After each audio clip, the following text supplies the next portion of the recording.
Here today with Coach Doug Rajevitz, and Doug, it's just a time of joy right now in the college baseball world. Out there in Omaha, teams battling it out, and you know something about the thrill of victory. Won the national championship with Georgia in 1990, played there for 4 years, graduated in 91, made the all-tournament team the year you won it. So just tell me about that feeling, what kind of washed over you when that final out was made in 1990. So our pitcher was second-team All-American who struck out the side in the last inning. We win the game 2-1. Now, most nervous I've ever been in my life, sitting there playing first base, one-run lead against Oklahoma State. They were averaging 10 runs in the postseason, so we really shut them down. But so the last out's made, and I come barging in. I jump up before the pile gets there. Jump up, almost leapfrog the pitcher, and then all of a sudden the other, everybody else on the team shows up, and the pile's moving to the right, and I know we're going down. It's just a matter of time. So, but I feel somebody grab me right here, and I'm not the biggest guy, but I'm not the smallest guy either. Grabs me back here, sort of lifts me up, and I'm into the pile, like at the bottom of the pile. And I'm thinking, who in God's name is that? I'm never going to find out who this is. So, fast forward a couple weeks later, I finally get home from school, and my parents had recorded all the games, and they're like, do you want to watch anything in particular? I said, yeah. Show me the dog pile at the end, and I want to see who this was, if we can see it. And sure enough, it's our starting pitcher, who was 6'5", 230, and I said, I can't believe it's Stan. Of all people, I expected him to be lucky because he had thrown about 95 in pretty good heat. So I thought he was just going to be spent, but yeah, I was at the bottom of the pile, and I finally figured out who it was. So. Those kind of moments they happen really once a year for one team that wins it every year. And this year, you got an SEC team that you played against, and you got a team that has kind of risen to national prominence, especially in the last decade or so. But I assume old rivalries run deep, and you won't be kind of pointing your affinity towards those SEC teams. Now, normally, when it's SEC against somebody else, I'm pretty much an SEC guy, especially when it comes to college baseball. But there's two schools I never root for. One is the obvious. It's Florida. Mm-hmm. They're our chief rival. But the other one is LSU. LSU, to their credit, phenomenal program. They're at a different level generally than everybody else. They've won, I don't even know how many, 7, 8 national championships. But they are no fun to play. They are rough. Their fan base is borderline rude. Yeah. And we play in front of 8,000-9,000 people, and it's like, wow, man, you guys need to get a life. This is something else. So yeah, LSU, Florida. I don't root for them, so go Chanticleers as far as I'm concerned. I mean, so those LSU fans, were those kind of the worst you ran into in the SEC, or were there other fan bases that are pretty brutal? No, all the fan bases are what you would expect. The kicker now for me is that Vanderbilt is such a national powerhouse. Back when I was at Georgia, they were middle of the pack, bottom of the pack. They could always hit, but they could never really throw it. And now they're one of the top programs in the country. But greatest place to play, Mississippi State, Dudy Noble Field. Fans, I'll give you a quick story. We go there. This is the year we win the whole thing, and we're neck and neck with them. In first, there's us, LSU, and Mississippi State. We're all vying for the top spot. We go in on a Saturday night. We beat them a doubleheader, which was really something. We beat them 12-1 and 9-0. Real good. But I remember when we played there 2 years previously, they swept us. The fans were all over us. Even as we're leaving and walking to the bus, they're just hammering away at us. So we get done with this doubleheader, And now I'm thinking, oh man, we got to walk to the bus. We got to make sure people don't start throwing things at us. And it was anything but. We came out, and they actually applauded, like, Georgia, nice job, way to play. And that totally turned. It was like, that's a pretty class move. So yeah, I mean, they have that saying in the SEC that it just means more. And so I don't know if you felt that when you played, but there definitely seems to be like an air of sometimes pretty harsh rivalry, but occasionally, some respect between schools and things like that. Especially in the modern era of baseball, we've seen other programs, like you mentioned, Vanderbilt kind of rise up, and other teams like that rise up, and the sport definitely feels like it's changing a ton. So when you look at it now, kind of what have you seen? What kind of stands out to you as the most stark difference to how it was when you played? well, the home run is really the thing that I see that's accented a little bit more and looked for. Back when I played, we were taught hard down to the ball. We wanted line drives, hard ground balls. You put the ball in the air. Especially our head coach really didn't like the ball in the air. Now we hit, I think, like 87 home runs the year we won the whole thing, 85, 80, something like that. But it was really line drives, ground balls, and now really you're seeing a serious promotion of, all right, pull side with backspin. That's what they want. Yeah. Pull side with backspin. So I'm seeing an increase in strikeouts, which I don't particularly enjoy.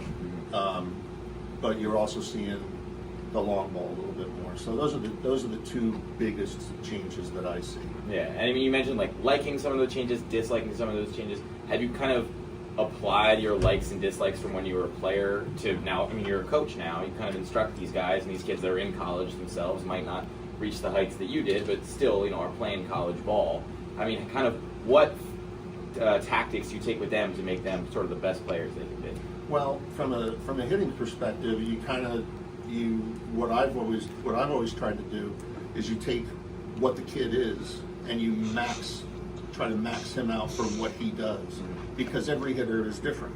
Even though we all share similarities with what we're doing, everybody's got a little bit of a different approach. And so for me as a hitting coach, it's finding out what normally works for our guys, keeping an eye on it, and if I see something different, I'm able to go to them and say, okay, look, I know what you're trying to do. You're trying to keep your hands a little more static, but I'm seeing a little too much separation, stuff like that. So it's really just trying to take the kid that you have and max him out. Makes sense. Especially, in a league like this, you got a lot of different teams, a lot of different players kind of cycle in and out every year, but having those, consistent coaching tactics and metrics to measure kids on and maximize who they are good, I'm sure lead to a lot of success. So thank you so much for your time today. Absolutely. I really appreciate this conversation. Thanks for having me.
Runners on first and third now. Stefano and Reba. Pitch. Foul back. Pedrick in the box.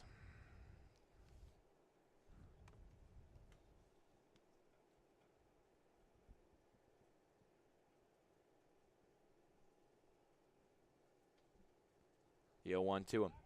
Rather, no, a pickoff attempt made on Tufano. We've seen the double steal, utilized plenty of time here in the ECCBL, especially this past weekend. This could be a situation for that. Rather, Pedrick will swing and miss on that pitch.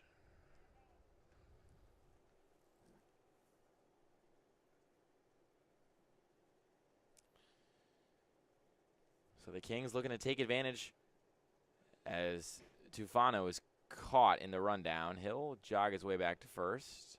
Telling the runner to go from third, and he's tagged out from first to second. Well, weird, funky situation there. Kind of unsure of why Tufano was doing what he was doing. I think he's telling Reba he wanted him to go from third to home, but coach not a big fan of that one. It's kind of a mental lapse there. So it's 0-2 now to Pedrick with Reba on third. That one just misses on the inside.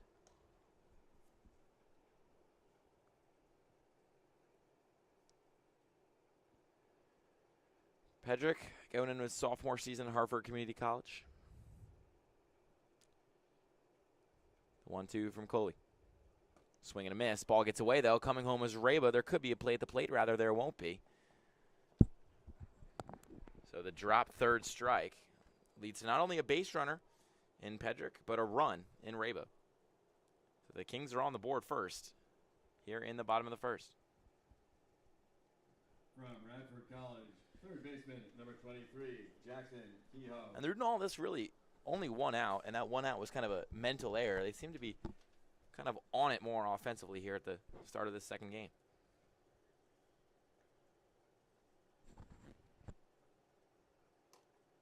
That one gets away, and Pedrick will scoot on over to second. third pass ball of the game. Got some fat. And that one change. goes to second, but this is going to be not even close. Got him by a mile. Pedrick was trying to do way too much there. And they have two back-to-back base running errors really have just kind of killed any momentum the Kings had this inning. I mean, they could have put up – this could be a multi-run spot. But at this point, they just got one across, and 2 times now have they had a runner thrown out on the base paths due to their own mental lapse. The 1-0. Drops in there, called strike.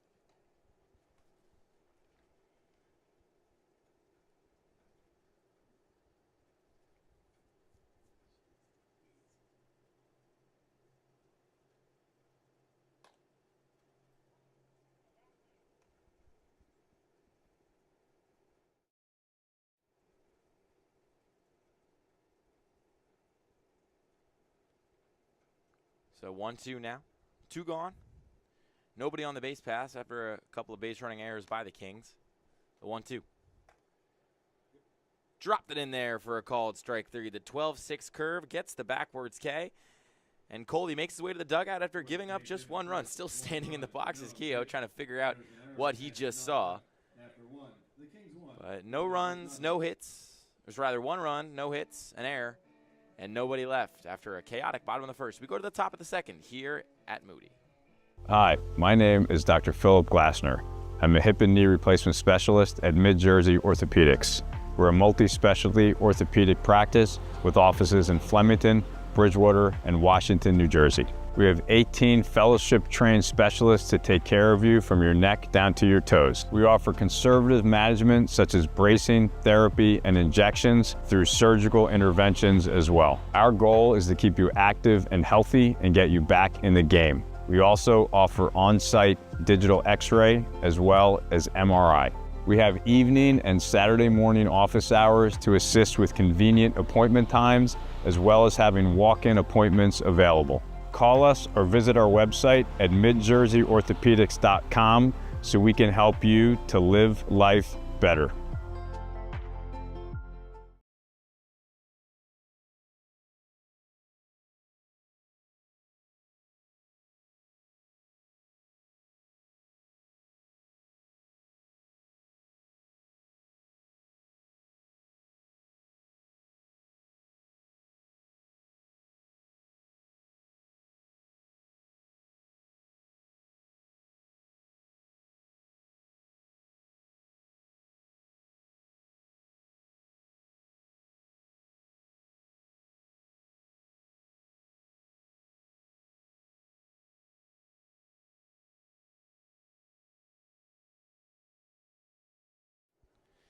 Back with you here at Moody as Quakertown looks to get one back and equalize this game at 1. Number 20, Mike Pasco. It'll be Mike Pasco, the third baseman, at the plate. First pitch there, gets the outside corner. So missed the top of the first because we were showing in that interview, but for South Jersey, I mean, after a pretty good pitching performance in the second half of that last game from Chris Wolf, today they're turning to Kalara to give him something good.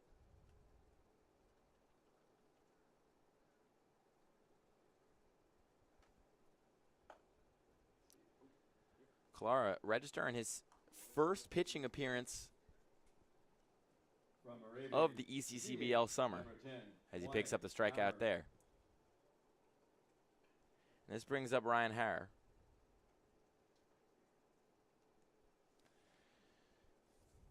Started at catcher last game.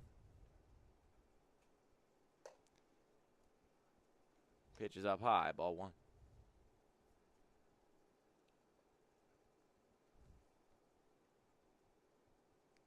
The 1-0. Gets it in there. The count's even at 1 here. As you know, in his first appearance in the ECCBL, Kalara looks relatively comfortable so far. His 1-1. Gets the outside. Both pitches are hitting that outside part of the zone, and they're getting the calls. Might as well stay there. The 1-2. Can't get that same spot. Counts even. And you mentioned it when we resumed that first game. It felt like the momentum kind of got taken away from Quakertown and was shifted in favor of South Jersey, and we kind of saw that. South Jersey won the second half of that game. Yes, because they were down 7-1 to start, they never really had a chance of winning the whole thing. But they outscored Quakertown in the second half of that game. Since it resumed, they outscored them 3-2. So far out to that 1-0 lead as there's a swing and a miss and another strikeout for Kalara. He's settling in nicely here on the mound. Yeah, the best of the Kings definitely look better. Obviously, you have that pitching performance from Wolf, too, where he looked like he was in control the whole time. But as you said, just too big of a hole to dig themselves out of. And Kalara just graduated high school at Bordentown.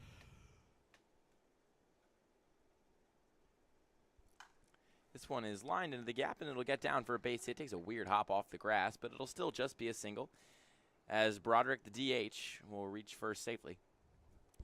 From Alvernia, number 33, right It'll fielder, bring up the Harold Ivory. right fielder from Alvernia, Harold Ivory, who we saw close a little bit in that last game. You know, might have battled some command issues in the middle part of that inning, but still got through it pretty smoothly. Yeah, he had some solid velocity, too.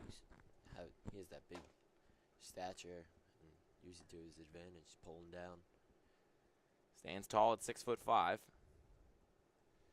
The left-handed hitter stares down Kalara. The 0-1. Check swing, didn't go. Ball low. Kalara committed to play college baseball at LaSalle University. Member of the Atlantic 10, bringing back their baseball program after a couple dormant years. Swing and a miss on that one. Ball gets away, though, but Broderick stays at first.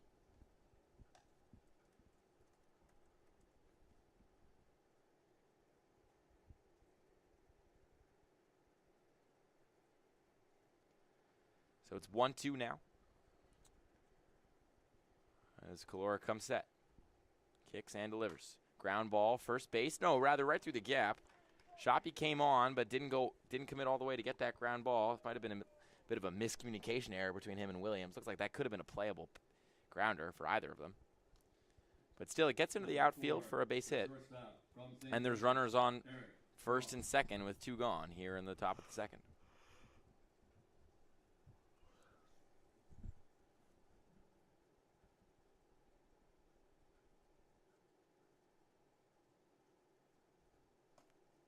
And the ball gets away. This one sneaks past Longo, and Ivory and Broderick are both going to advance, moving over to second and third. Takes away the double play ball, but that really wasn't much of a factor given the fact that there's 2 outs already.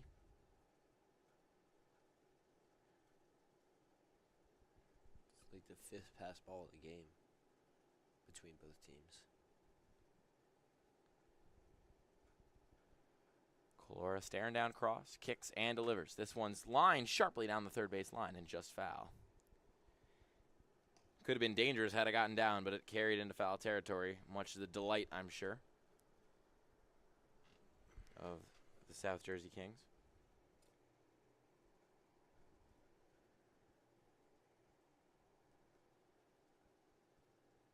The 1-1. This one's lined up the middle, right past the glove of Calora, and unable to make the play is Williams. Runner's going to turn. Ivory coming home, play at the plate, not in time. Runner goes to second. This tag is in there for out number 3, but not before 2 runs score thanks to a single up the middle by Ethan Cross. Now, a big hit and a big swing of the bat has given the Quakertown Blazers the lead here, 2-1, as we go to the bottom of the second. There were no errors and no.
Back with you here in the bottom of the second at Moody Park. The Quakertown Blazers now jump out to a 2-1 lead thanks to a 2-run single with 2 outs in the top of the second.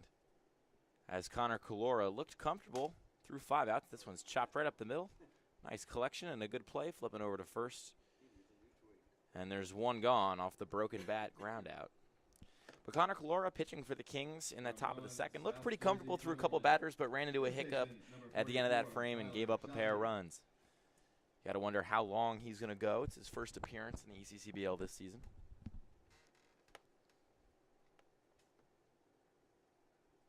As up comes Tyler Shope.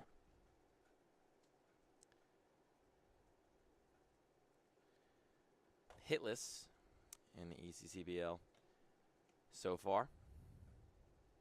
Plenty of walks, though. That's one of the funkiest stat lines you're really ever going to see. His slash line is 0, 412, 0. You don't get that a lot. You don't want outside. But there's something to be said about a batter with a good eye who can stay alive and fight through at-bats. Counts even now at 1 with 1 gone. That one's in there for a called strike.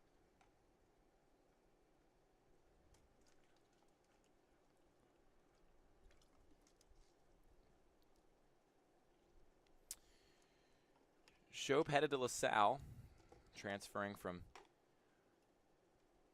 RCSJ Cumberland, where he had a really good sophomore season over there. Hit .324, OPS nearly 1,000. It was 995. 5 home runs, and almost 40 RBIs. But it's 2-2 now to Shope against Coley. kick, the delivery, and the ground ball to shortstop. Cross coming on, snares it, fires it. There's 2 away.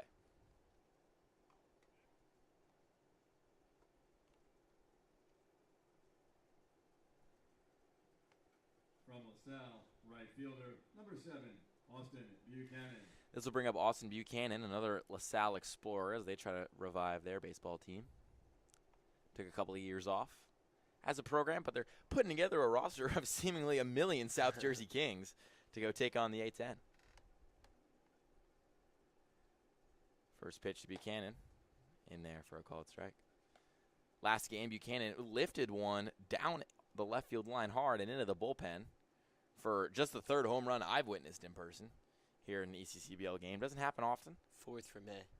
So you're probably the leaderboard amongst all our broadcasters. I feel like. Yeah, it might be a good luck. Because Giacomo hasn't been to a lot of games.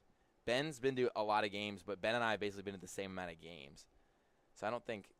Yeah, I really don't think. I think you probably have the most. You're probably the good luck charm for all these home runs.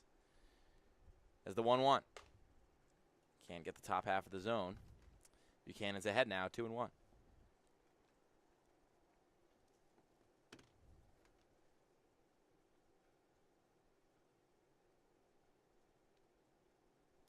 Kick, the delivery.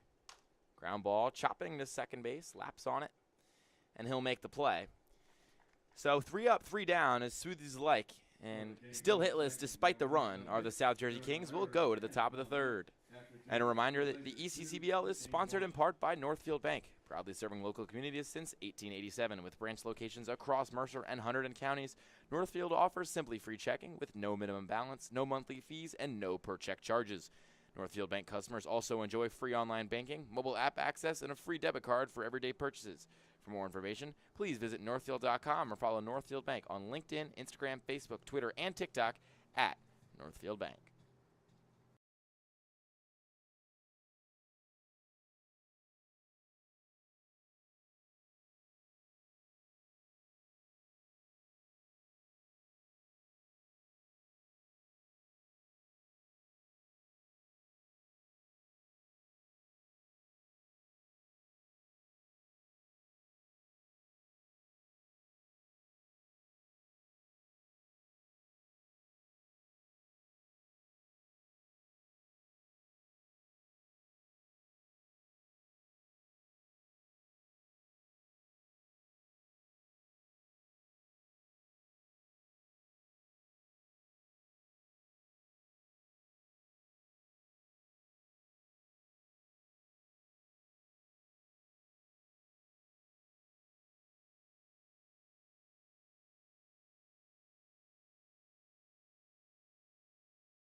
So Travis Church will get us going here in the top of the 3rd as the Blazers lead the Kings 2-1 here in the 2nd of 2 games at Moody Park. As this one's lined sharply up the middle, and that'll be a base hit. So Church is aboard.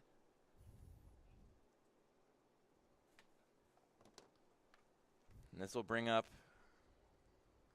Number 18, center fielder, Quincy Asanison. center fielder Quincy Asanison. As Church unstraps his elbow guard and takes his lead over there on first. Colora up to 27 pitches at this point. You know, he was looking pretty smooth and confident as that one's fouled back. He was looking pretty smooth and confident through, 1 2/3, but a late 2-out rally in the top of the 2nd is maybe shaking him a little bit as he saw that bottom half of the Blazers lineup.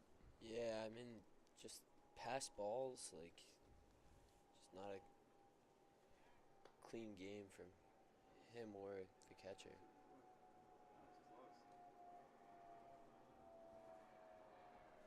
As a plane flies overhead here. Don't get that a lot at Moody. 0-1. Runner goes. Bunt shown, but the runner will head back to first. Looks like they were trying to get a sacrifice there. I'm surprised he didn't throw that. He had him halfway down the line. Yeah, Longo not super aggressive there and trying to gun Church down on the paths. 1-1. Creeping in from third was Cahill.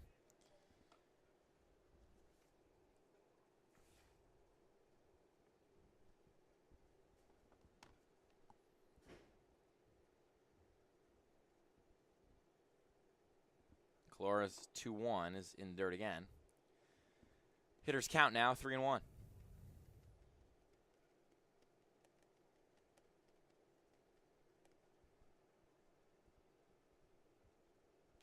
Church struts out to a lead over there on first. Pitch. Firing back. They tried to do that pickoff move you were talking about. But they didn't get it in there. So full count now. Church on first. No outs yet in the frame. Calora looking for perhaps a settle-in strikeout here and get some momentum back in his favor. Kicks and delivers. Runner goes. Ground ball up the middle. It's not going to be two because of the steal attempt. Coming on as Pedrick makes the play. And there's one away here in the top of the third. But the runner advances to second, so they basically get the sacrifice they were looking for anyway. Just they had to do it the long way. Yeah, you can't draw up a double play ball any better than that, but Church was able to leave early with the full count and able to get there safely at second.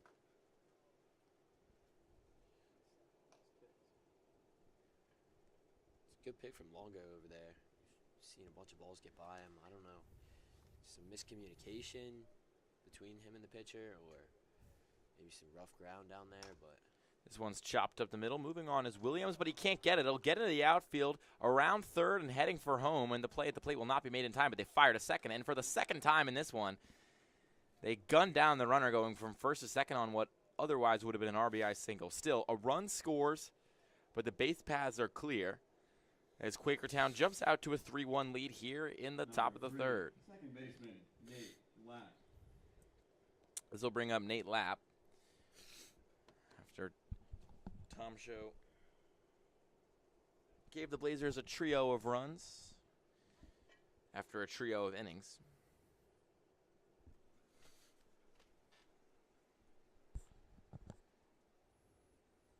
Lapp 0 for 1 today. He's behind in the count thus far. That one is down low.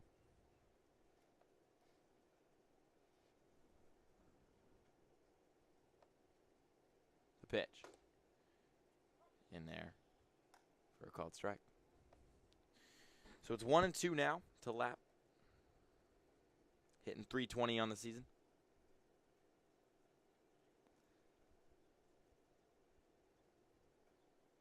1-2. Swing and a miss. He got him chasing down and away. And there's strikeout number 4 for Calora as he will walk his way to the dugout. But still, the damage done for the Quakertown Blazers. They put up one in the frame, and they now lead 3-1 as we go to the bottom of the third. Here, don't go anywhere.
Matthew Giuliano. So it'll be Matthew Giuliano to lead things off for the South Jersey Kings. They look to make up a 2-run deficit here in the bottom of the third frame.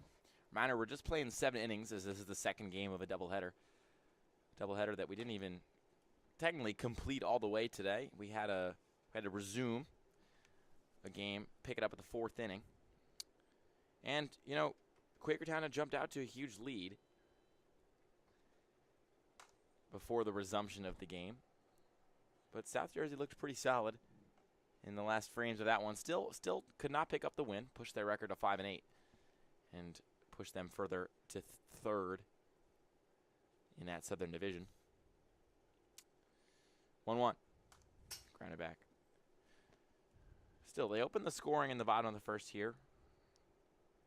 But 2 runs in the second and 1 run in the third has seen Quakertown jump out to a lead.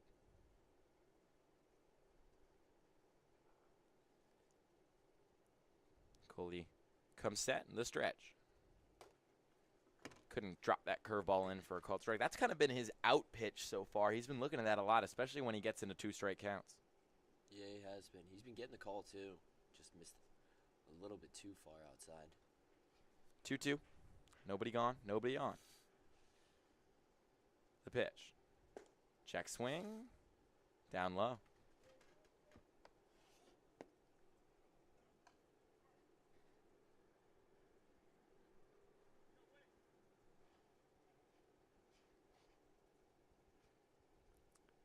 The 3-2 from Coley. This one's chopped just in front of the pitcher's mound. Coley gets it, spins, fires, and gets the out. Some nice composure there on the ground ball from Coley. It feels like in the ECCBL, more often than not, the pitcher kind of gets a ground ball, panics, and fires the ball 3 feet over the first baseman's head. Yeah, no, he From Goldie was able to turn around all in one motion. Number 17, Brent Williams.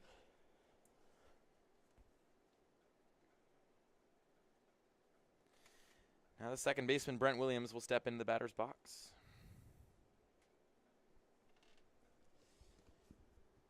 The first offering to him. Drops in there for a called strike. There's that curveball.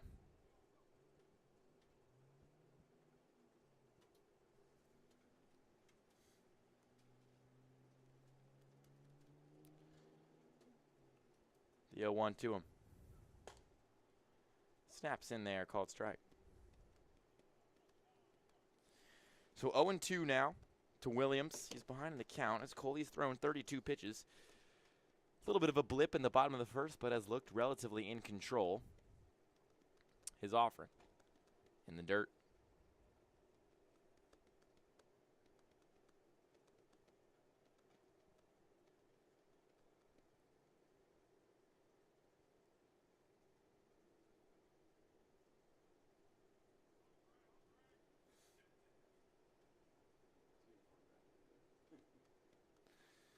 Has to tuck his jersey back in after that pitch, but it's 1-2 now. Comes set, kicks, delivers. That one drops in. And there for a called strike 3. Pretty late call there by our umpire. But nonetheless, probably the right one. That looked like it probably got the top of the zone. Yeah, I thought it was a strike. This will bring up center fielder Jordan Raba. He reached base in that first inning thanks to an error and then worked his way all the way around and then home. Again, the Kings have yet to get a hit, but they also had the opportunity to put up multiple runs in the bottom of the first inning. They had runners on first and third with no outs and then got gunned down multiple times on the base paths, just going for stuff that wasn't there, trying to be a little extra. And that got them out of that frame score or with just 1 run when it could have been more. Here's this pitch. Not great base running. Kind of the discipline issues that seem to have defined the summer, both offensively and defensively, for a lot of these teams here in the South Division.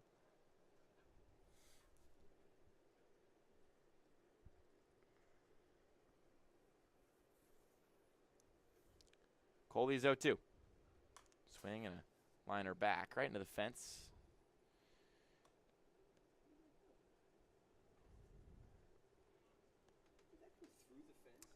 The chance that one popped through the chain link fence, which is pretty funny. Don't get that often, especially with hard baseballs. Not very malleable. But the 0-2 now to Raba. Coley kicks, delivers. This one's a ground ball, but it's foul.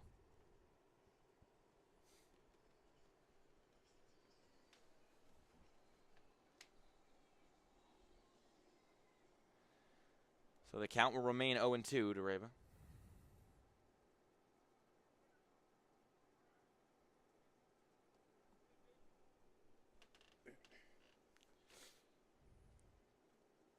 Reba 0 for 4, the opener. He's hitting just 152 on the season. The 0-2. Check swing. Didn't go. And the ball is outside and low. So Reba stays alive in this at-bat.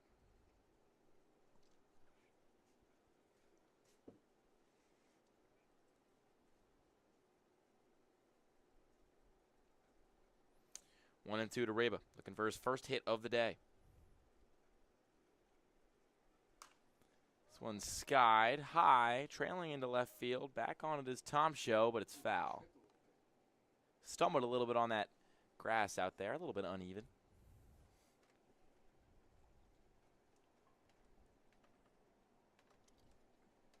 So Reba, with dirt up and down his uniform, will jog back to the batter's box.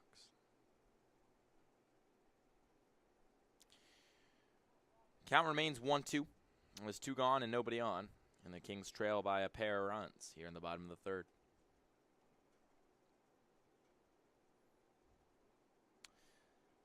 One, 2. Outside in the dirt. Reba's gotten 2 hits in a game just once this season. That was June 11th against the Trenton Capitals. Other than that, he's picked up hits in just 2 other contests, most recently the 18th against those same Capitals.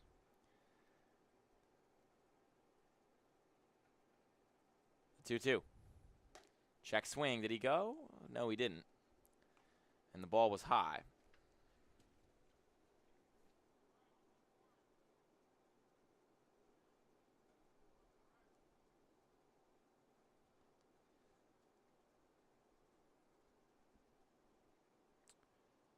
Three-two, 2 outs. The payoff pitch. This one is lined sharply, and it'll get down for a base hit. And there's Reba's 6th of the summer, but his first hit since June 18th against Trenton. Number 24, the DH. And South Jersey has 1 aboard here with 2 gone in the bottom of the third.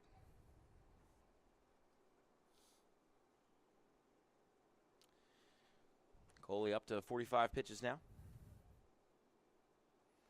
with Tufano set to come up.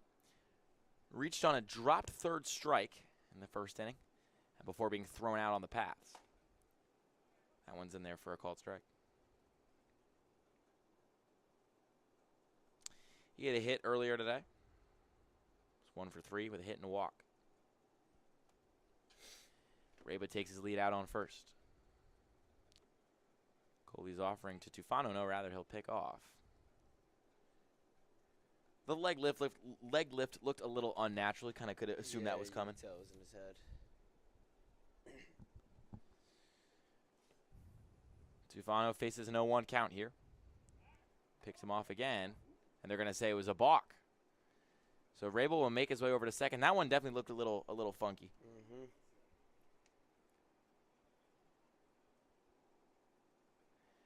So a runner in scoring position now for South Jersey with 2 gone. It's on the bat of Tufano as of right now. Had a hit in this first game of the doubleheader. 0 for 0 today. Reba takes his lead on second. Here's the offering. Up high. 1-1.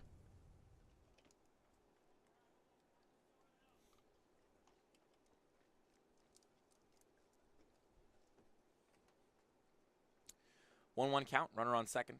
Reba's pitch. Curveball drops in there for a called strike. Fastball, curveball guy, it seems, Reba. Not a lot of east-west action on his pitches. A lot of stuff goes north-south, though.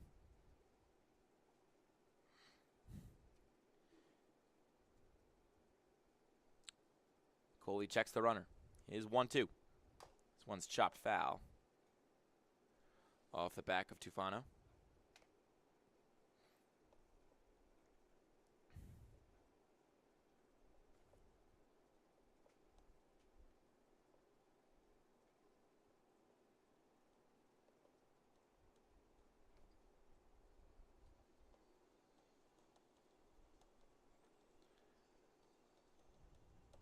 Coley checks Reba. That one's in there for a called strike 3. Got him on the curveball again. A little strutting his stuff as Coley makes his way to the bullpen. He's thrown 49 pitches, and he's only allowed 1 hit, and it's 3-1 Quakertown as we go to the top of the 4th. Hi, my name is Dr. Philip Glassner. I'm a hip and knee replacement specialist at Mid-Jersey Orthopedics. We're a multi-specialty orthopedic practice with offices in Flemington, Bridgewater, and Washington, New Jersey. We have 18 fellowship-trained specialists to take care of you from your neck down to your toes. We offer conservative management such as bracing, therapy, and injections through surgical interventions as well. Our goal is to keep you active and healthy and get you back in the game. We also offer on-site digital x-ray as well as MRI. We have evening and Saturday morning office hours to assist with convenient appointment times, as well as having walk-in appointments available. Call us or visit our website at midjerseyorthopedics.com so we can help you to live life better.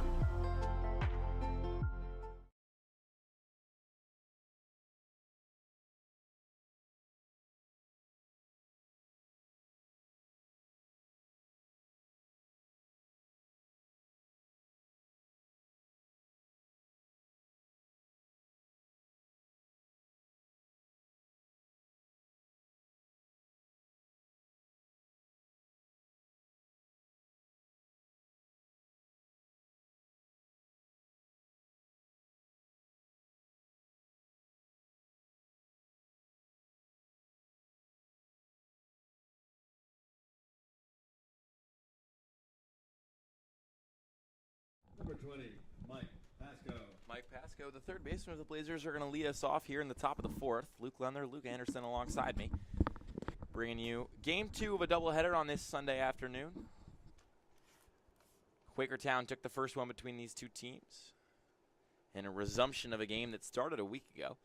And here in the second game, South Jersey jumped out to a 1-0 lead before Quakertown tacked on 2 runs in the second and 1 in the third to take a 3-1 lead. But ahead in the count right now, 2-1 is Connor Calora. LaSalle commit, just graduated Bordentown.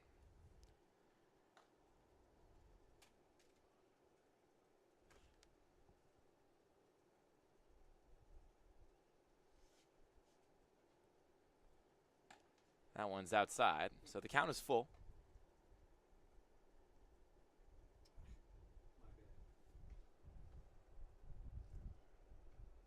Rather, the count's even at 2. My apologies. That one's down low, and now the count's full, so no one's the wiser.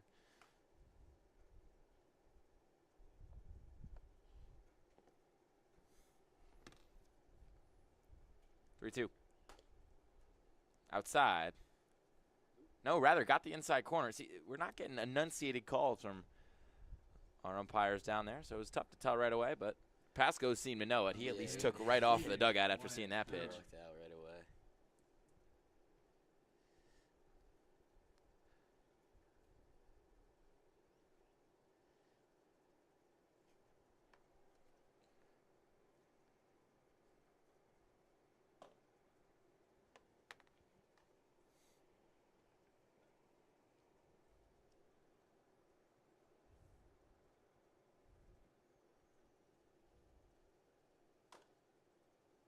It's going to be trouble. I mean, tough play here from third, but he makes it, and he gets the tag on the base pass. Nice piece of fielding. Kehoe to Shoppy. The throw took him off the bag, but Shoppy still made a nice extension to tag out the runner. Number 23, first baseman Dylan Broderick.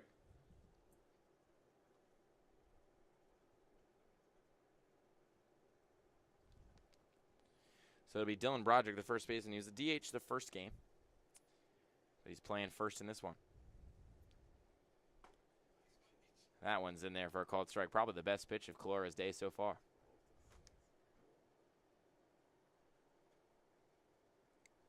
Yo, 1. Outside.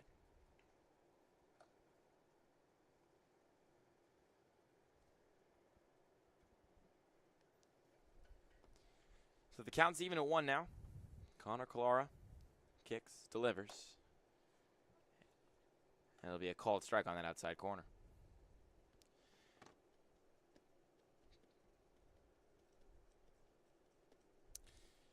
Facing off here against Broderick, who's 1 for 1 on the day.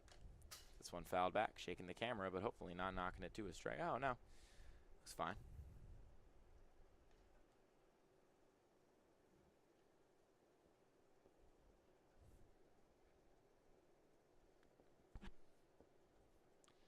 The 1-2. This one's poked foul. Count remains the same.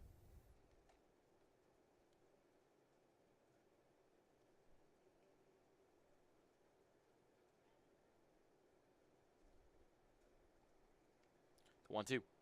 This one's grounded. Here comes Williams. Gets it off a tough hop. Pats his glove and fires over to first. And a 3-up, 3-down inning is smooth and as calm as you like for Connor Calora as both pitchers really start to settle in here at Moody. We'll go to the bottom of the fourth as we're halfway home in the second game of this doubleheader. The Kings won.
Back with you now in the bottom of the fourth. It'll be a new pitcher on the mound for Quakertown. It'll be Hunter Shuey, Now pitching UNC Greensboro from player. UNC Greensboro, Heading into his number senior 19, year over there. Hunter Shuey.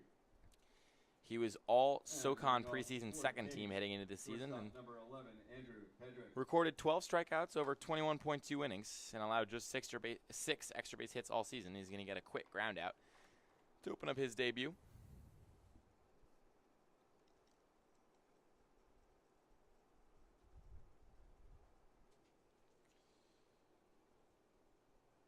Just one appearance so far to his name, all the way back on June 5th. Pitched a pair of innings, Number 23. gave up 2 hits and an earned run. Struck out 2. That one's chopped back.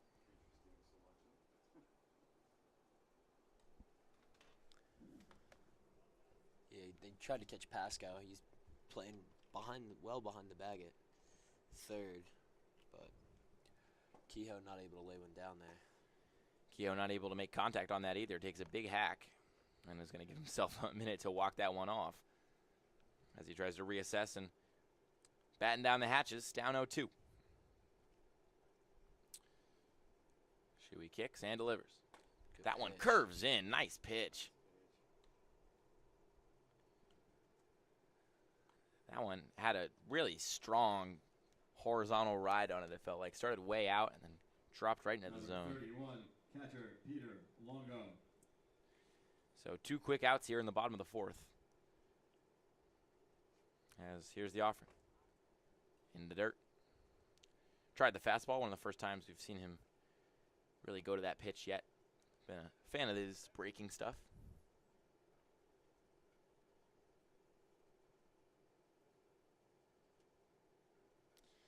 The 1-0. Check swing. Didn't go. Ball low.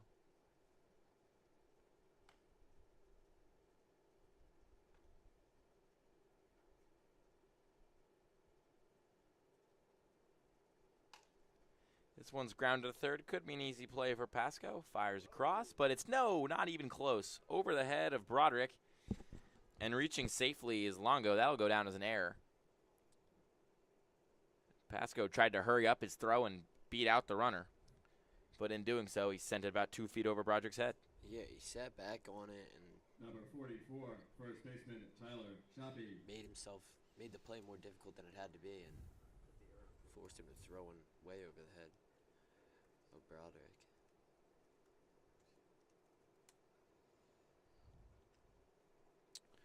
So on first is Longo. First offering is swung on and missed. Shopi doing his best to time up the release of Shuey. That one's outside.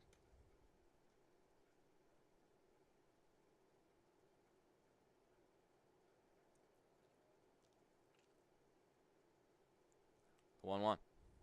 That one spun in. Same pitch he got the strikeout on earlier. Gets there for a called strike. It's 1-2. The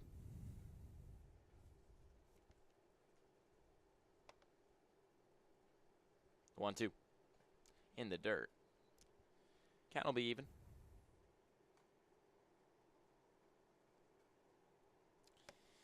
So it's 2-2 now, facing Shoppy. With Longo on first, Shuey on the mound, and 2 gone. That one, check swing. They're going to say he went, drop third strike. Doesn't matter, as that'll do it in the bottom of the 4th.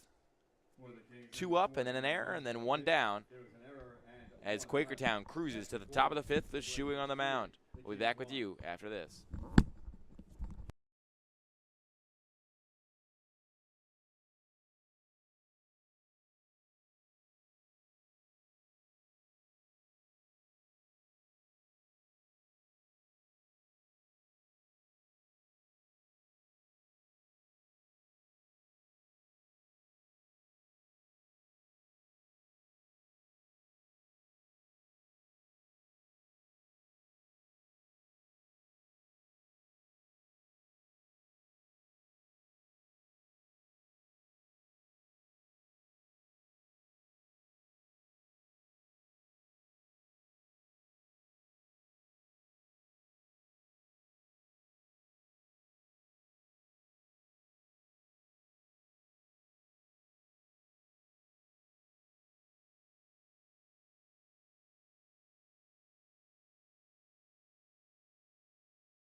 Back with you here in the top of the 5th, as the Blazers have just 9 outs to extend their lead. It'll be Ivory leading things off.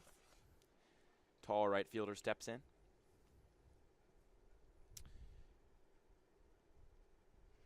Calora still in the game. His first pitch is fanned at by Ivory.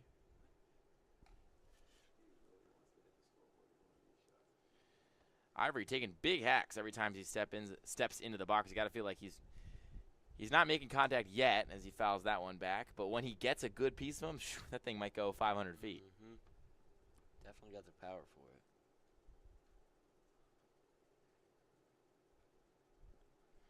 He's 1 for 1 so far today. The 0-2. This one's fouled back again. Hitting .375 this season, the ECCBL. Was 1 for 2 earlier on today. Pair of walks, hit, still with all that power. No extra base hits to his name. This one's dribbled to Williams at second. He'll come on, make the play, and fire over to first as Ivory is retired.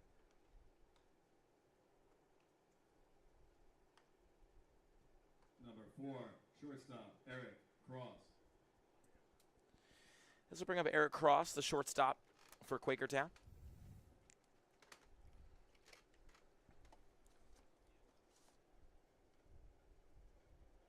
Going into his sophomore season at St. Joseph's University. Ambler, PA native. Swings and misses at the first pitch. A nice breaking ball there by Connor Calora. He seems like the kid, and he's a kid, he's younger than me, I can say that, is really starting to settle in. Yeah, he's looked good. He's only at 57 pitches on the day. Swing and a miss upstairs on the fastball. Cross is just chasing everything right now.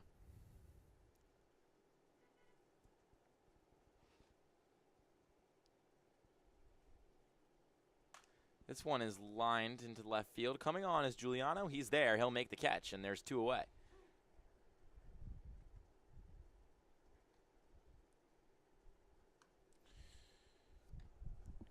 Like you mentioned, Number 11, Calora, that was his 60th pitch of the evening.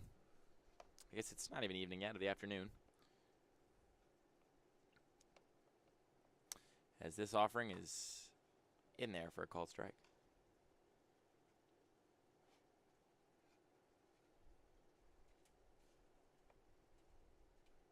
The 0-1. Check that. But it's away.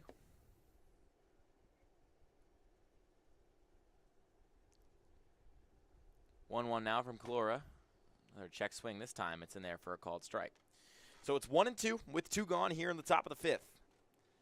Connor Calora pitching one of his better innings of the day. Kicks, fires, fouled off.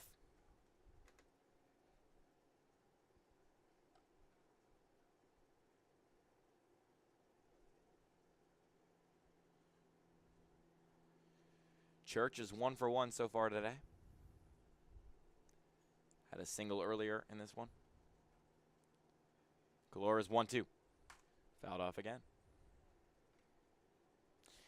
You feel like Calora, 65 pitches, is this the last frame for him? Yeah, probably gets through the 5th. Hopefully you get one guy that can come in and comfortably finish out the 6th and 7th. The 1-2. Way up high, and it hit him. And he lost his grip of the ball. It seemed that one just got away from him. And there's the first base runner of the inning. Tough spot to be in if you're Calora as the lineup now turns over.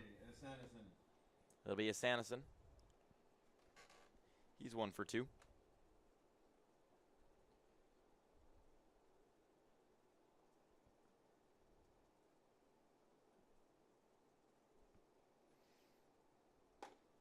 That one's in there for a called strike. Fastball.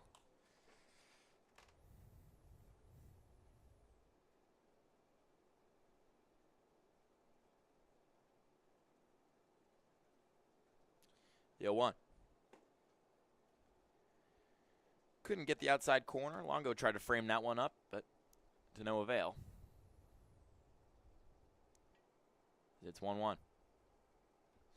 Taking a lead over on first is Church. And trying to catch him, but the ball got away from Shoppy. Could have been a close play if Shoppy held it in his glove.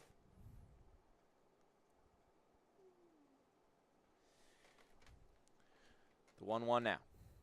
Sanderson in the box. The pitch. Runner goes. It'll be a ball. Throw down to second. Not in time. Ball hops into the outfield, and Church thought about going to third. That throw looked in time. You know, if he had caught that, it might have been a close play. Being down there, it's a play, Williams. He's got to make that pick.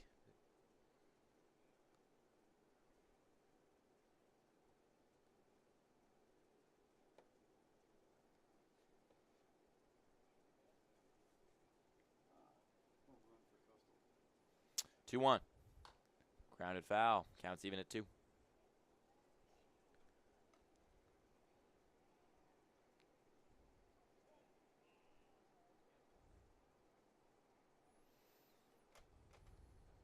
Two now to a Sanderson with 2 gone here in the top of the 5th. Calora on 69 pitches, comes set, kicks, fires. This one's grounded to first. And it takes a moody hop of all moody hops. Runners around third. Church is going to score. That one was bouncing high in the grass, hit the dirt, and just died. Just snuck right under the glove of Shoppy. That was a brutal break. Number 27. You wish there was a way to make that an unearned run without making it an error on Shoppy, because that was just nobody's fault. That was just bad luck.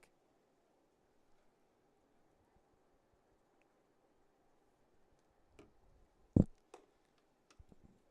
this one's up high. Now you feel like Calora, this is definitely his last inning. Yeah, you got to expect it to be. He was one strike away 10 pitches ago. As the 1-0. That one's outside. 2-0. Yeah, nobody warming up in the Kings bullpen right now, though. Maybe it's a sign that they're just going to push Gloria to 90 pitches and then figure it out from there, something like that. At 2-0. Can't get the top of the zone. It's 3-0 now. We've seen it happen a couple times where they pitch well, get those first 2 outs easily, and then nobody's fault but their own. He ends up hitting that batter, and the base runner gets all the way around. This Scores. time, though, Rebo's under it. So the inning is done, but the damage done as well. Quakertown Blazers pick up a run on a funky ground ball in the right field. And so Quakertown leads South Jersey 4-1 as we go to the bottom of the 5th.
Here with you in the bottom of the 5th, Luke Lundner, Luke Anderson alongside me.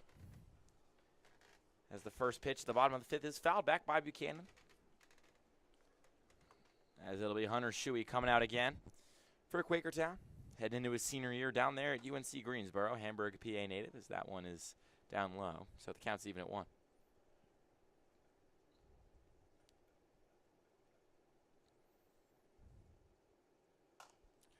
This one fouled back again. That was a tight piece of contact. Hard line drive to the dugout, it seemed. Snuck in there. A couple kids sitting up on buckets right outside and moving their buckets back now. Yeah, scared him off. 1-2 in the dirt.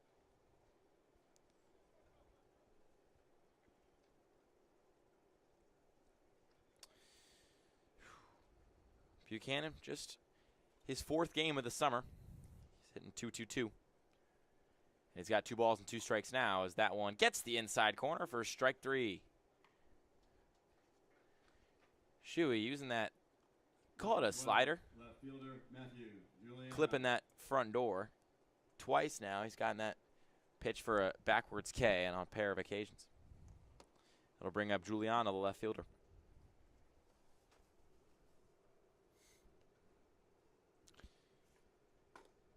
Fastball down the middle to open the at-bat.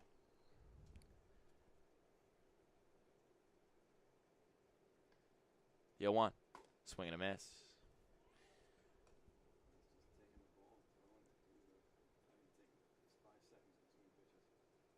Swing and a miss again.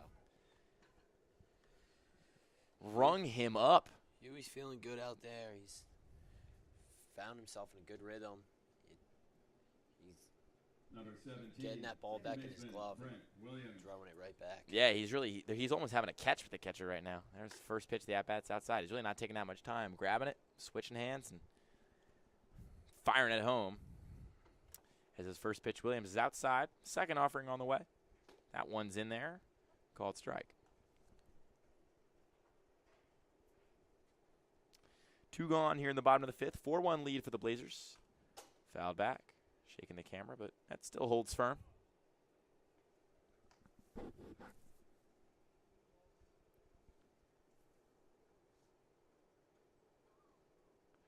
One, 2. Swing and a miss. He got him.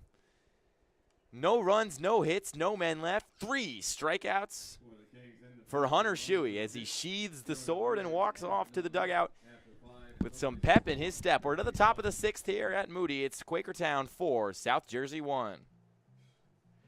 ECCBL is sponsored in part by Northfield Bank, proudly serving local communities since 1887. With branch locations across Mercer and Hunterdon counties, Northfield offers simply free checking with no minimum balance, no monthly fees, and no per-check charges. Northfield Bank customers also enjoy free online banking, mobile app access, and a free debit card for everyday purchases. For more information, please visit northfield.com or follow Northfield Bank on LinkedIn, Instagram, Facebook, Twitter, and TikTok at Northfield Bank.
Nate Lapp up to lead things off. The second baseman for the Blazers.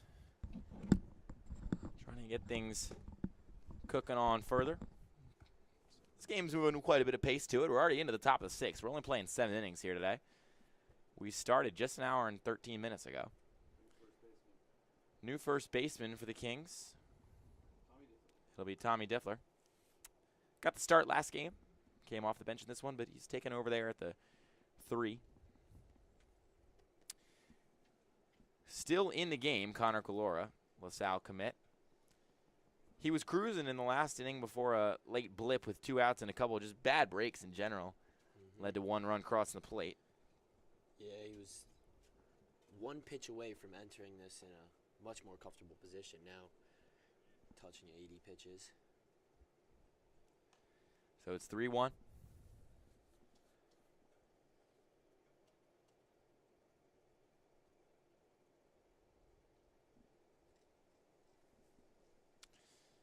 As Calora comes set, kicks, delivers. That one's in the dirt. There's a walk. There's his 80th pitch like you were talking about. Still, okay, now we get some action. Get some action going up there in the bullpen. The Kings. Looks like it is Danny Snyder, Stockton University junior, warming up.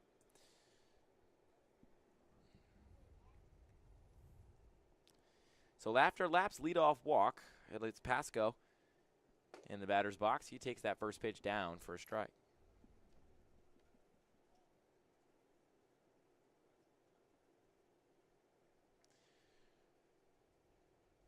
Now the 1-0.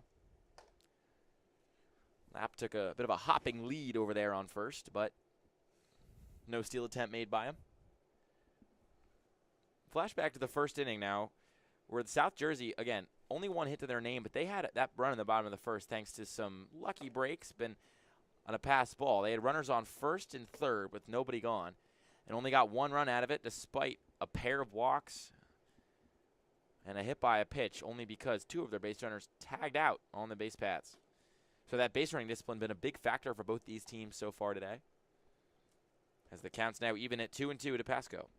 Yeah, you only have those 2 errors up there on the scoreboard, but mentally and on those base paths, that number at least doubles.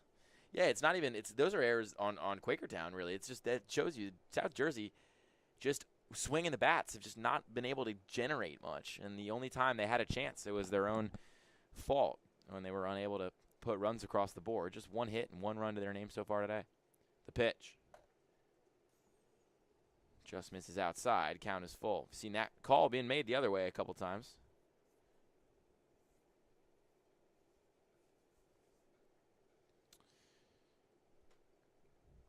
Calora's 3-2. Runner goes. Swing and a miss.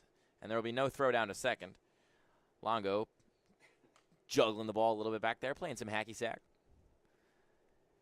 As Lapp makes it over to second safely, but Pasco is retired, so there's one gone here in the top of the 6th. The DH, Wyatt Harrow. It'll bring up Wyatt Harrow, the DH. Started at catcher last game.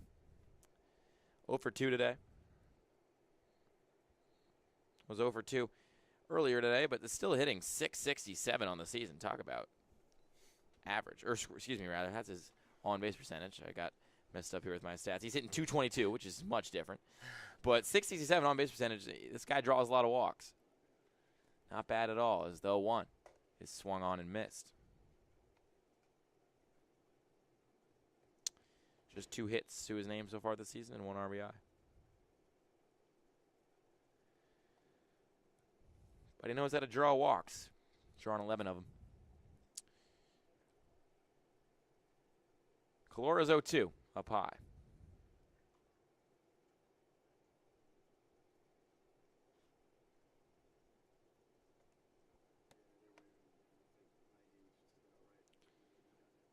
The 1-2. Drops it in there, but won't get the call. Oh, rather, yes, he does. Extremely delayed and nonchalant call by our umpire. Was tough to see from up here, but he got the inside of the zone. 23, first baseman Dylan Broderick. So Harar's retired, and that'll do it seems.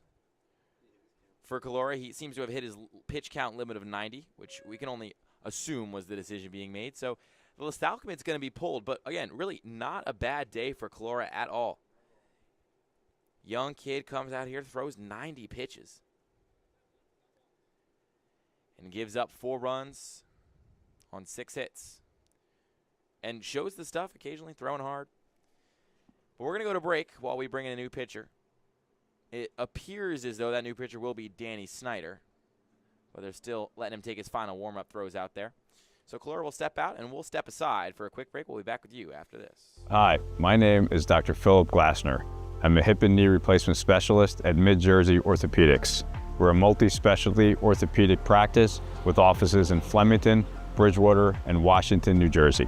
We have 18 fellowship-trained specialists to take care of you from your neck down to your toes. We offer conservative management such as bracing, therapy, and injections through surgical interventions as well. Our goal is to keep you active and healthy and get you back in the game. We also offer on-site digital x-ray as well as MRI.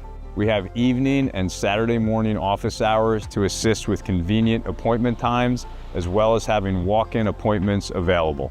Call us or visit our website at midjerseyorthopedics.com so we can help you to live life better.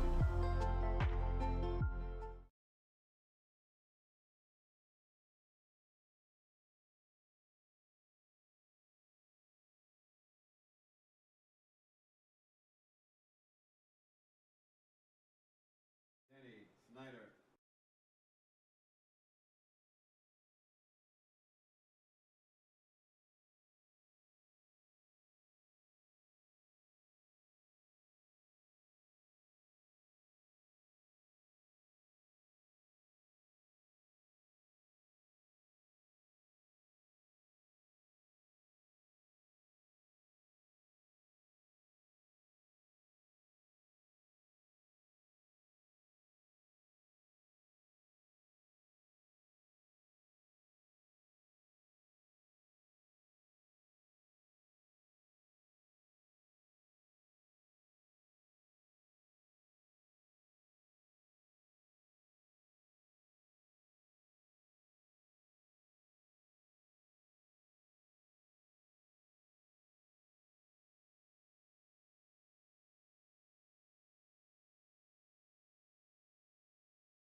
Back with you here at Moody Park, here in the top of the 6th.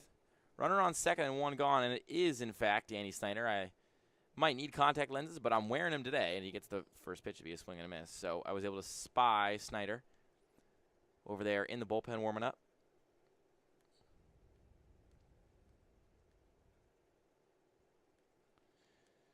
So Snyder will step in. Stockton University going into his junior year and gets a knee-buckling pitch there. So 2 nice offerings to start his debut, or at least his debut today, Sunday, June 22nd. He's pitched around in ECCBL before. Towering righty. Checks the runner on second. Kicks and delivers. Just high. Looks like he could have nabbed that zone, but just missed.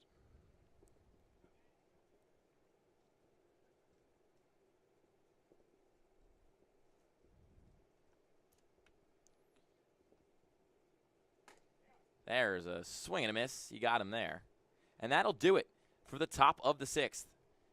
Thanks to 2 outs generated by Connor Calora and Danny Snyder coming in to finish the job. The South Jersey Kings still trail just 4-1 as we go to the bottom of the 6th. They've got 6 outs to come back. Don't go anywhere.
Back with you here in the bottom of the penultimate frame at Moody Park in the second game of 2.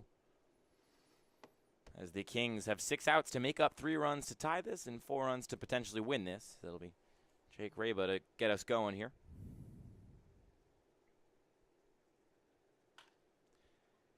He lifts this one up, coming on from center field and making the catch is a Sanderson.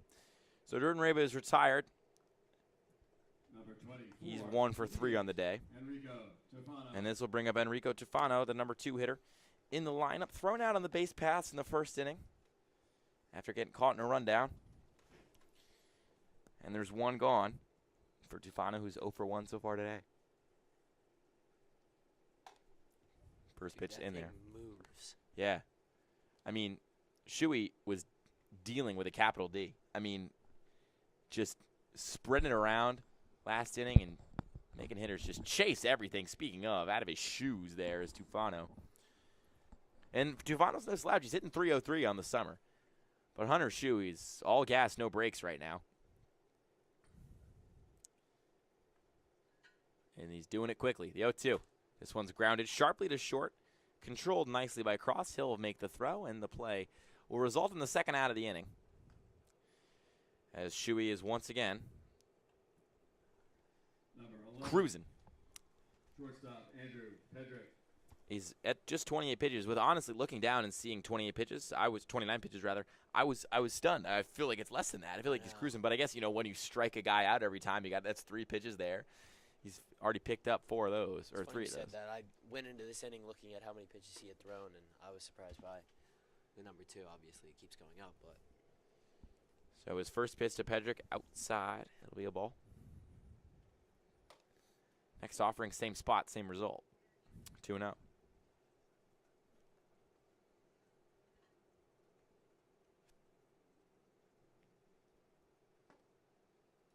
Down low there, 3-0 now.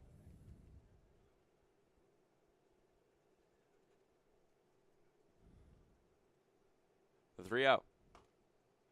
Gets that one in there for a called strike.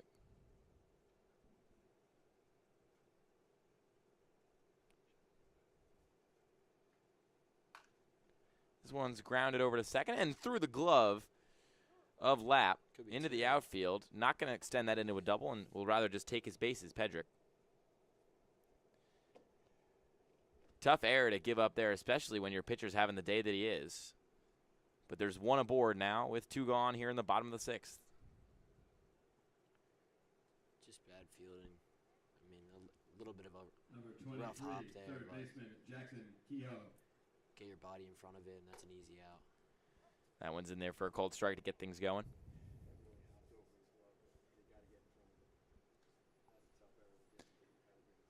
Yeah, 1.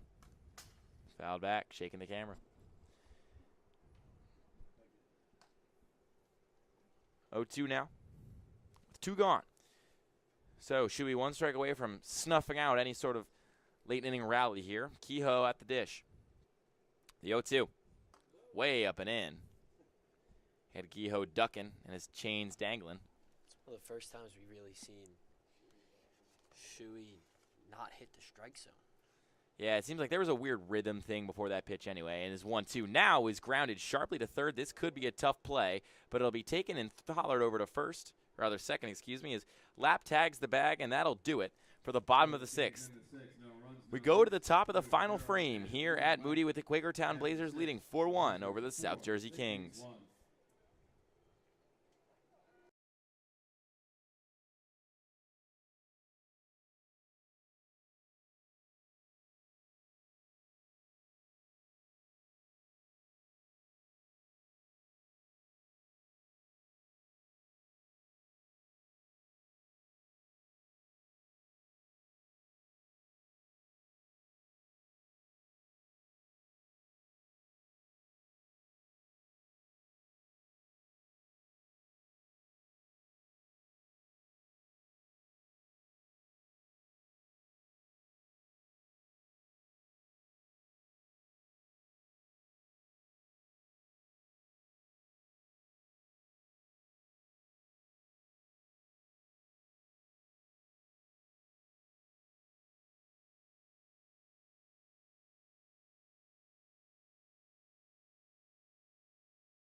Back with you here at the top of the final frame of regulation baseball here at Moody Park. Remember, we're playing 7 since the doubleheader, and the Quakertown Blazers have steamed ahead to a 4-1 lead.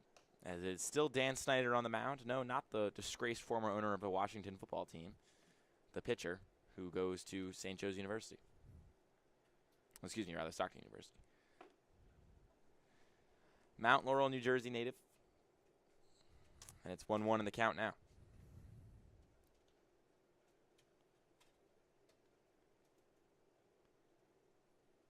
Kicks, fires. That one's way outside. Good stop there by Longo, though. Facing off against Ivory in the box.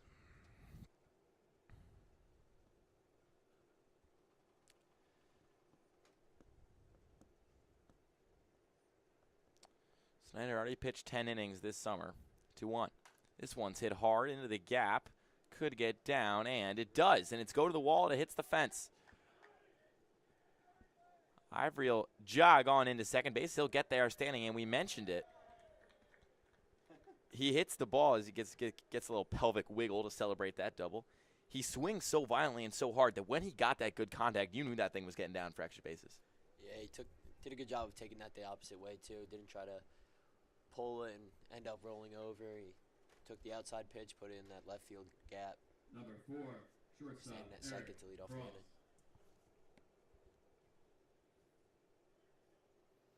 So it'll bring up Eric Cross. And he'll make his way to the plate.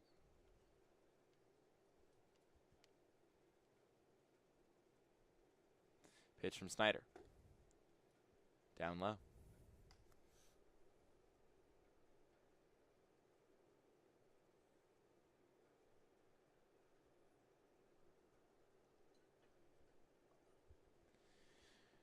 With Ivory behind him. Snyder's 1-0. Fouled back, counts even.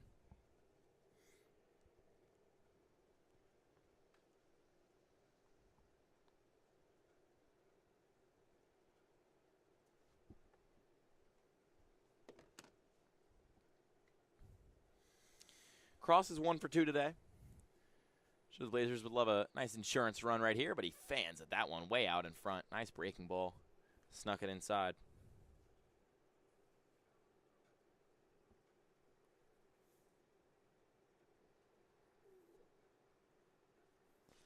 So 1-2 the count now. Snyder's pitch. Fouled back.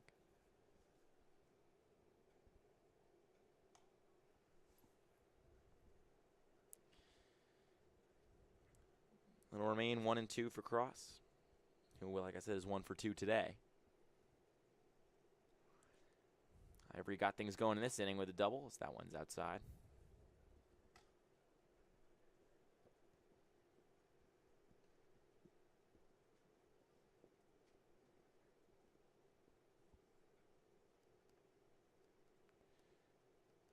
The 2-2. Poked, floating, coming on is Giuliano, and he'll make the catch. Tough read initially, had to take a panic step back right before the ball hit his glove, but still made the out. You got to think the gray sky might be making it kind of a hard visual to see the ball against. Yeah, no, he had a little bit of coming up to do, so. Church. And this will bring up the catcher, Travis Church, who's already 1 for 1 today. The walk, he's got an RBI. That one's a swing and a miss, though. Nice tunneling pitch. Just rose and rose and rose, and Church got under it.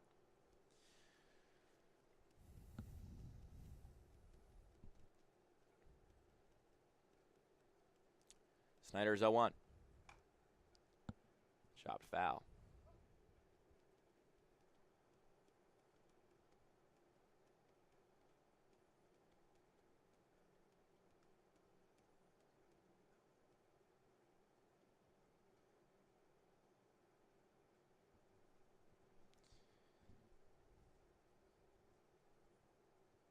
The 0-2.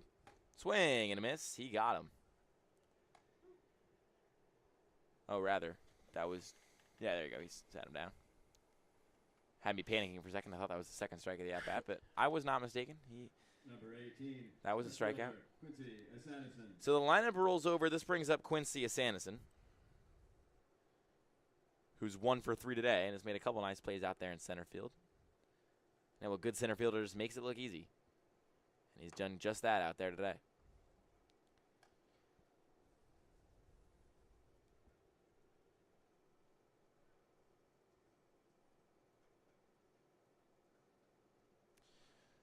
Snyder's 0-1 to him.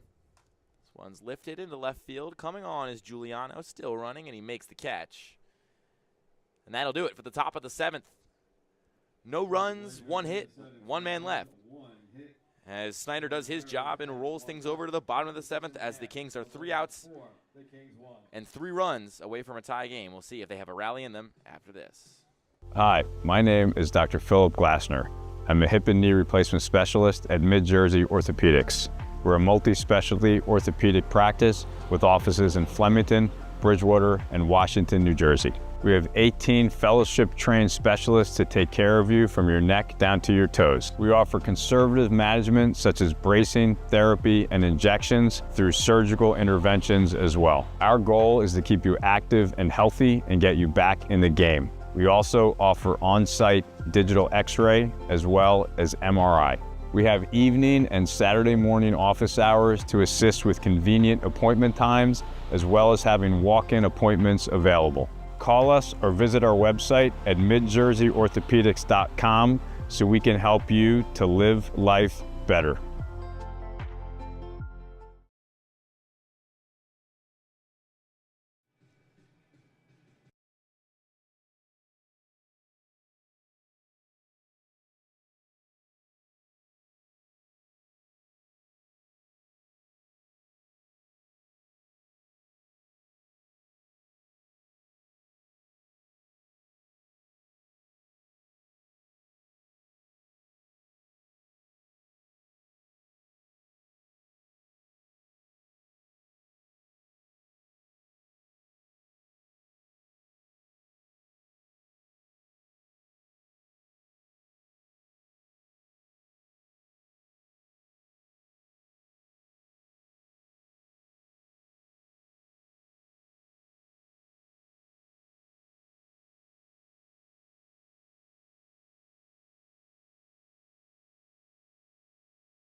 Back with you here at Moody. We're into the bottom of the 7th and the last opportunity for the South Jersey Kings to tie this game or even win it. It'll be Jaden Dormer on the mound, so they take out Huey, who is having such a good performance. First pitch is fouled back. I mean, what kind of goes through your mind as the coach? You're thinking, this guy's cruised through 2 more innings, but I got to take him out? Yeah, no, we said he was kind of getting up there a little bit. I think he finished with maybe 32. And this one's grounded to third. Could be an easy play. Couple hops, and the throw is in time. So there's 1 gone, as at least the first out of the Jaden Dormer experience is smooth. Perhaps not as entertaining as the guys that came before him. Number 22, first baseman, Tommy Diffley. Yeah, Shuey ended up going 3 innings of no-run, no-hit ball with no walks. So he was perfect through 3 innings, which could be wrong because he walked a guy. I feel like he definitely walked 1 guy. But still, there were no hits, no runs. This one's grounded. Could get in between the shortstop and the third baseman, and it does. So the South Jersey Kings have a runner aboard. It's Diffley. Makes his way over to first. Number 7, right fielder, Austin Buchanan. This will bring up Austin Buchanan, who we saw him flash the power bat earlier on in the first game of this doubleheader. Laced one over there to left field and into the bullpen. Diffley's got some speed at first, and although this one's popped up in foul territory. Under it is Church, and he'll make the catch. So there's 2 gone quickly, as it feels like a lot of these pitchers, at least for South Jersey, are swinging early in these counts, which I don't know if that's the kind of move you want when you're trailing by 3 in the bottom of the last inning, but to each their own. Left fielder, Matthew Giuliano. So Matthew Giuliano, the left fielder, will step up now. South Jersey down to their last out with a runner on first. 2 gone, 1 on. Jaden Dormer on the mound. He spins that one in, front door slider. Heading into his senior season at Arcadia. Appeared in 15 games for them last year. There's a swing and a miss there. And all of a sudden, down to their last strike of the South Jersey Kings, they've gotten just 2 hits today. Come set. Dormer checks the runner, his 0-2. Runner goes, swing and a miss. He got him, and that'll do it. Quakertown gets off the bus, and he'll get back on it with 2 more wins than they started their day with, thanks to 2 close games over the South Jersey Kings, who dropped to 5-9. Quakertown 8-1. They're still second in the Northern Division, but a dominant pitching display on all fronts from really all parties for Quakertown today. Coley went 3 innings, gave up a run. Shuey went 3 innings, no hits, no runs, and Dormer goes 1 inning, 1 hit, no runs. So they win this one 4-1 and 7-2 in the hit battle. And that'll do it for us today from Moody Park. For my partner Luke Anderson, I'm Luke Lender. Thank you so much for tuning in, and we'll talk to you next time.